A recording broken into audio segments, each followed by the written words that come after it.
jebakan-jebakan setan tuh suka gitu ya. Dia bilang, rugi lo sholat tapi masih buat dosa. Akhirnya kita jadi malas sholat. Padahal sholat itu cara kita untuk ninggalin dosa. Inna sholata tanha 'anil fahsya'i wal munkar. Itu sifat dari sholat, itu mencegah kita dari dosa. Udah Ustaz tapi gak tercegah.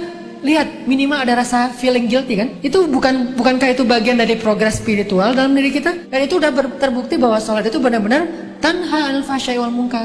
Mulai ngerasa gak enak, mulai ngerasa malu. Bukankah malu itu bagian dari iman? Berarti sholat membangun keimanan kita. Merasa nggak enak sama Allah. Bukankah muraqabah itu bagian dari iman? Merasa dipantau oleh Allah. Mulai merasa setelah itu nyesal. Dulu nggak ada nyesalnya, habis buat dosa biasa aja, malah bangga, malah cerita-cerita. Sekarang malah nyesel. Masih buat dosa sih, tapi setidaknya udah nyesal. Maka terusin sholatnya, perbaiki sholatnya, Allah akan perbaiki diri kita dari dosa. Jadi fokus kita, perbaiki sholatnya. Oh mungkin sholat kita masih kurang tepat waktu. Oh mungkin sholat kita masih belum di masjid. Oh mungkin sholat kita belum di shaf pertama. Oh mungkin sholat kita belum banyak tambahin dengan gimmick sunnah-sunnahnya. Oh mungkin sholat kita belum banyak ditutup dengan istighfar setelah sholatnya, doa dan seterusnya. Perbaiki sholat kita, Allah akan perbaiki hidup kita.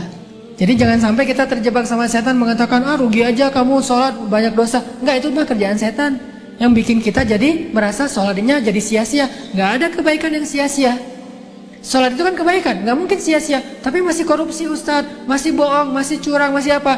Nggak, itu urusan lain. Yang jelas, jangan sampai gara-gara udah terlanjur bikin dosa meninggalkan kebaikan yang sudah kita kerjakan. Itu lebih buruk lagi keadaannya. Makanya mending sholatnya perbaiki, nanti Allah akan perbaiki hidup kita. Gak usahlah menghijabi kepala daripada kita udah berhijab tapi masih suka ngomongin orang. Mending kita menghijabi hati. Nggak ada menghijabi hati, karena menghijabi hati itu sesuatu yang buruk. Khatamallahu ala qulubihim. Allah menutup hati mereka kan. Hati itu jangan ditutup, hati itu dilapangkan, dibuka. Alam nashrah laka sadrak. Jadi yang benar menutup kepala, membuka hati. Bukan menutup hati, membuka kepala, kebalik. Menutup hati, membuka kepala. Summum bukmun umyun. Bahaya tuh.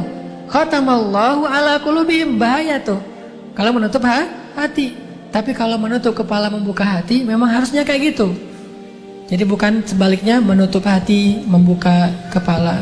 Ini persepsi umum yang disebut dengan syubhat.